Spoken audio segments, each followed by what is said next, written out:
வணக்கத்துடன் இது இன்பா டாக்ஸ். இன்னைக்கு ஒரு பெரிய சந்தோஷமான செய்தியா அல்லது ஒரு தெளிவான சில செய்திகளை எடுத்து வைப்பதற்கான ஒரு களத்தை உருவாக்கி கொடுத்திருக்கக்கூடிய ஒரு அழைப்பின் பின்னணியா, இதை மையப்படுத்தி தான் இந்த காணொளியில் நான் பேசலாம் என்று நான் இருக்கின்றேன். எனவே எங்களுடைய வலையொலியை நீங்கள் பகிர்ந்தளித்து பார்த்து கொண்டிருக்கின்றீர்கள். மீண்டும் மீண்டும் அந்த வார்த்தையை சொல்லி உங்களை நான் கஷ்டப்படுத்த விரும்பலை. இன்னைக்கு விடிய காலை இருக்கும், அதாவது இந்திய நேரத்தின்படி பார்ப்பீர்கள் என்றால் ஒரு 5 மணி இருக்கும். எனக்கு ஒரு 2 அழைப்பு வந்தது. முதல் அழைப்பில் என்னால் எடுக்க முடியவில்லை. 2வது அழைப்பை எடுக்கின்ற பொழுது அந்த அழைப்பில் இருந்து வந்த ஒரு பெண் குரல் தான். அவர்கள் ஒரு பதிவை சொன்னார்கள். உங்களுக்கு நான் ஒரு குரல் பதிவு போட்டிருக்கிறேன், நான் ஆஸ்திரேலியாவிலிருந்து அழைக்கின்றேன், ஒரு குரல் பதிவு நான் உங்களுக்கு பதிவு செய்திருக்கிறேன், அதை கேளுங்கள் என்று சொன்னார்.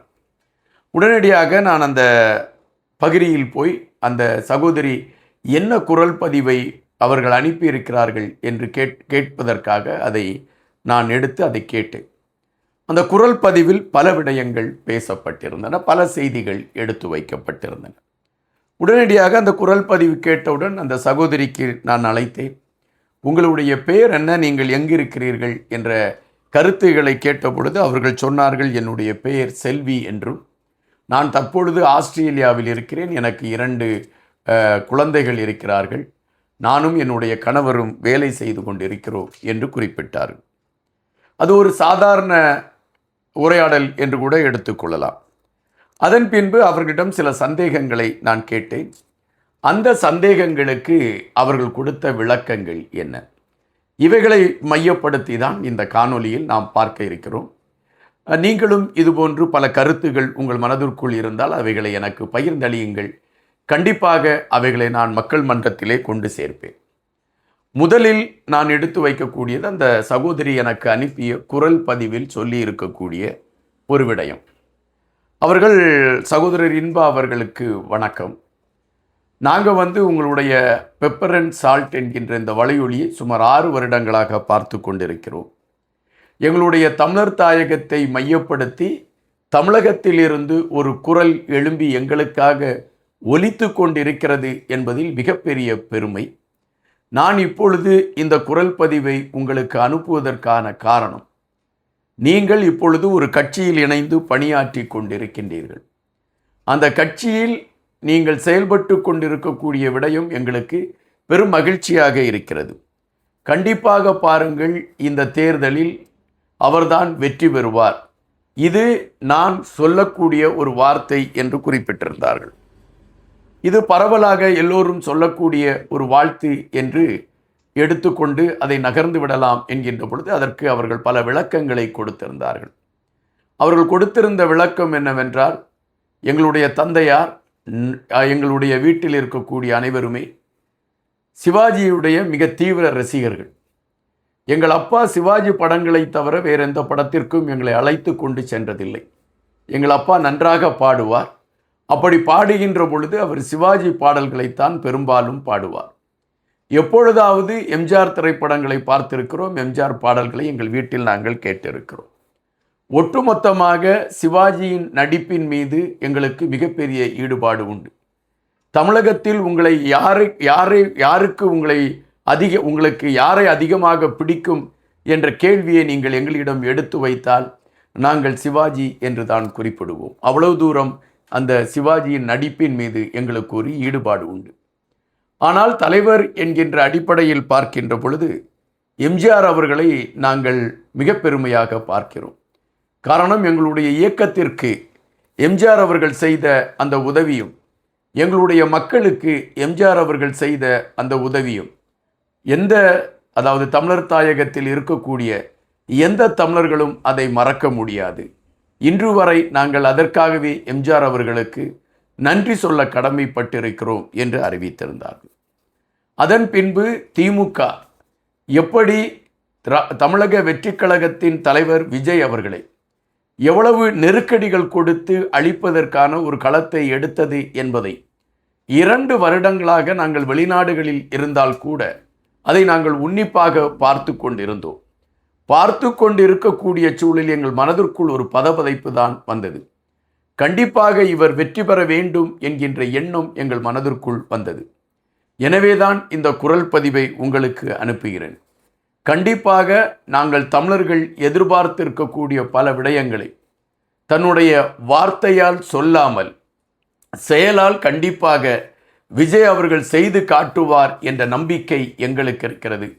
நான் உங்களுக்கு அனுப்பியிருக்கக்கூடிய இந்த குரல் பதிவை நீங்கள் உங்களுடைய தலைவர் அவர்களுக்கு இதை அனுப்பி எங்களுடைய உணர்வுகளை அவர்களுக்கு கொண்டு சேருங்கள் என்று அந்த சகோதரி தன்னுடைய குரல் பதிவில் பதிவிட்டிருந்தார்.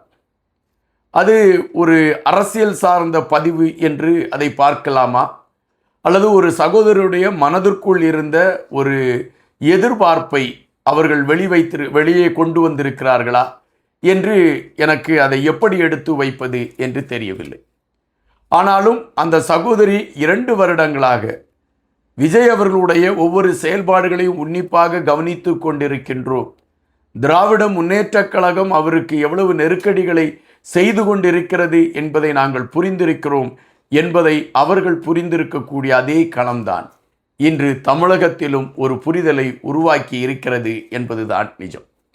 அந்த புரிதல் கண்டிப்பாக ஒரு மாற்றத்திற்கான களத்தை கொண்டு வரும் என்பதில் மாற்று கருத்து இல்லை. அதன் பின்பு அந்த சகோதரியிடம் நான் அலைபேசியில் பேசினேன். ஏதாவது அவங்க முதலில் குரல் பதிவு அனுப்பியிருந்தார்கள். 2வது அந்த சகோதரியிடம் பேசினேன். அவர்களிடம் பேசுகின்ற பொழுது, அதாவது தமிழ் ஒரு ஓடையிலே தண்ணீர் எவ்வளவு தெளிவாக ஓடுகின்றதோ அதுபோல அவர்களுடைய தமிழ் மிக தெளிவாக இருந்தது. படபடவென்று பேசினார்கள். அதிலே கருத்துகள் இருந்தன.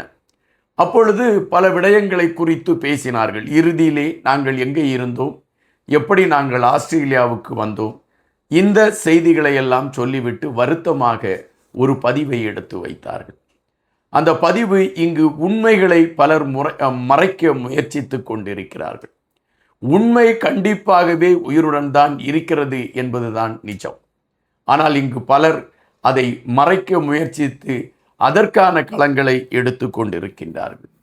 பல நேரங்களில் சூழல் காரணமாக உண்மைகள் வெளிவருவதற்கு மிகப்பெரிய சிரமத்தை சந்திக்க வேண்டியிருக்கிறது. அந்த சிரமம் ஒரு கட்டத்தில் உடைக்கப்படுகின்ற பொழுது கண்டிப்பாக உண்மை வெளிவரும். அப்படி உண்மை வெளிவருகின்ற பொழுது அந்த உண்மைக்காக இருந்த பலரை குறித்த செய்திகள் அப்பொழுது பேசுபடு பொருளாக மாறும் என்று அந்த சகோதரி குறிப்பிட்டிருந்தார். உண்மையிலே அந்த அழைப்பு ஒரு உன்னிப்பாக கவனிக்கக்கூடிய அழைப்பு. அந்த அழைப்பில் பேசப்பட்ட விடயத்தில் எல்லவும் பொய்யில்லை என்பது எனக்கு தெரிந்தன. அவர்கள் எடுத்து வைத்த அந்த கருத்தாக்கங்கள், அவர்களால் சொல்லப்பட்ட அந்த உண்மை சார்ந்த பதிவுகள், இதில் எல்லளவும் பொய்யில்லை என்பது தெளிவாக இருந்தன.